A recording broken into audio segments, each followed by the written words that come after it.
আমাৰ সকলোৰে অসমৰ জাতীয় জীৱনৰ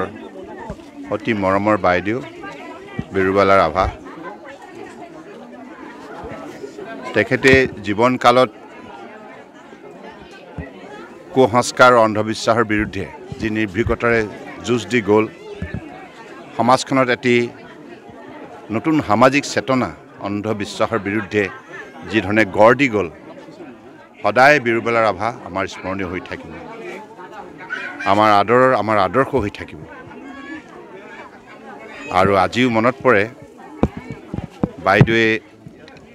এই অভাজনে যেতিয়া অসমৰ ৰাইজৰ সহযোগৰ আশীৰ্বাদত মুখ্যমন্ত্ৰী কাৰ্যভাৰ পৰিচালনা কৰিছিলোঁ তেতিয়া তেখেতে বহুবাৰ মোৰ ওচৰলৈ গৈছিল মই বাইদেউৰ ওচৰলৈ আহিছিলোঁ আৰু বহু কথা মত বিনিময় কৰিছিলোঁ বাইদেউৰ জীৱনৰ বিভিন্ন অভিজ্ঞতাবিলাক কথা আমাক জনাইছিল আৰু আপোনালোকৰ সকলোৱে জানে যে আমি তেখেতক ৰাষ্ট্ৰীয় যিটো সন্মান অসামৰিক সন্মান পদ্মশ্ৰী বঁটাৰে মাননীয় প্ৰধানমন্ত্ৰী নৰেন্দ্ৰ মোদী ডাঙৰীয়াৰ বিশেষ উদ্যোগত তেখেতে যিখিনি মহৎ কাম সমাজৰ বাবে দেশৰ বাবে কৰি গ'ল তাক স্বীকৃতিৰূপে পদ্মশ্ৰী প্ৰদান কৰা হৈছিল এই বঁটা আমাৰ অসমৰ বাবে গৌৰৱৰ বিষয় আৰু মহিলা সবলীকৰণ কৰাৰ ক্ষেত্ৰতো বাইদেৱে দৃষ্টান্তমূলক শক্তিশালী উদাহৰণ দাঙি ধৰি গ'ল গতিকে বাইদেউৰ সদায় অমৰ হৈ ৰ'ব আৰু মই ঈশ্বৰৰ ওচৰত প্ৰাৰ্থনা জনাইছোঁ তেখেতৰ বিদেহী আত্মাই চিৰশান্তি লাভ কৰক আৰু তেখেতৰ আদৰ্শৰে আমাৰ অসমৰ সমাজখন আগন্তুক দিনত শক্তিশালীভাৱে আগুৱাই যাওক আৰু সমাজখনে কুসংস্কাৰ আৰু অন্ধবিশ্বাসৰ বিৰুদ্ধে নিৰ্ভীকভাৱে যুঁজ দি যাওক যাতে সমাজত সকলো সময়তে আমাৰ যিটো হাজাৰ বছৰীয়া পুৰণি সভ্যতা সংস্কৃতি আধ্যাত্মিক পৰম্পৰা মূল্যবোধ আছে ই যাতে জীয়াই থাকে সমাজখন শান্তিত থাকে সমন্বয়ৰ যোগেদি সমাজ শক্তিশালী হৈ থাকে ভাৱে পদক্ষেপ লোৱা হ'ব কাৰণ আমিতো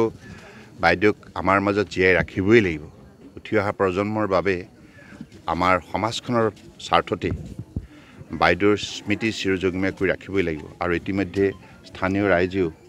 স্মৃতি সুৰক্ষা বাবে স্মৃতি চিৰযুগমীয়া কৰিবৰ বাবে ইতিমধ্যে মোক স্থানীয় লোকসকলে জনাইছে ইয়াতো কমিটি গঠন কৰা হৈছে আৰু এই ক্ষেত্ৰত আমাৰ যিখিনি কৰণীয় আছে আমি নিশ্চিতভাৱে আন্তৰিকতাৰে ইয়াত সহযোগ কৰিম আপোনালোক সকলোৱে ভাল হ'ব আৰু আপোনালোকে জানে গতিকে আমি সকলোৱে আগৰ পৰা কৈ আছোঁ যে 12+ হা শুনক এটা কথা এইবিলাক কথা বিৰোধীয়ে ভয় খাইছে ভয়ত এইবিলাক কথা ক'বলৈ আৰম্ভ কৰিছে তো EVMটোতো নতুন ব্যৱস্থা নহয় পূৰ্বৰ পৰাও প্ৰচলিত ব্যৱস্থা এটা গতিকে এতিয়া সঁচা কথা